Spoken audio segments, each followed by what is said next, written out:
जन्माला आले आंघोळ तर घातलीच पाहिजे, शास्त्र असतं ते.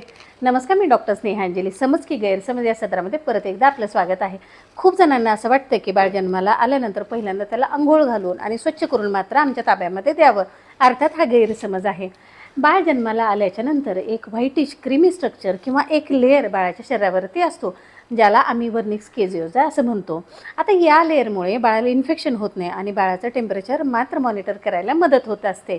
शक्यतो जन्माला आल्यानंतर मात्र 2 दिवस अंघोळ घालू नये. 2 दिवसाच्या नंतर जर बाळ 2.5 किलोपेक्षा जास्ती वजनाचं असेल तर मग मात्र आठवड्यातून 2-3 वेळेला अंघोळ घालावी. 3 किलोपेक्षा जास्ती असेल तर मग मात्र रोज अंघोळ घातली तरीही चालेल, परंतु कमी वजनाच्या बाळांमध्ये मात्र अंघोळ टाळावी. स्वच्छता मात्र मेंटेन करावी. गरम पाण्यानं बाळाला व्यवस्थित पुसून घ्यावं.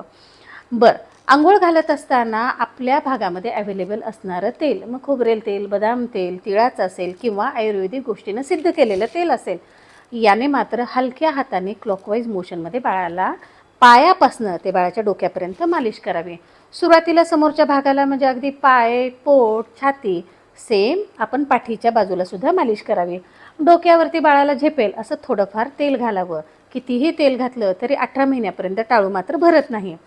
अंघोळ घालत असताना बाळाच्या पाण्याच्या टेम्परेचर मात्र आपल्याला सहन होईल इतकं असावं.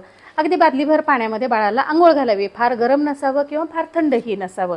बाळाच्या शिशूच्या जागेवरती, नाकामध्ये, कानामध्ये कुठलंही तेल घालू नये. यामुळे मात्र बाळाला इन्फेक्शन होण्याची शक्यता असते. अंघोळ घालण्यापूर्वी बाळाचे सर्व कपडे, दुपटे हे प्री वॉर्म केलेले असावे. म्हणजेच काय, एखाद्या उबदार ठिकाणी किंवा रूम हीटरने सुद्धा ते गरम करावेत.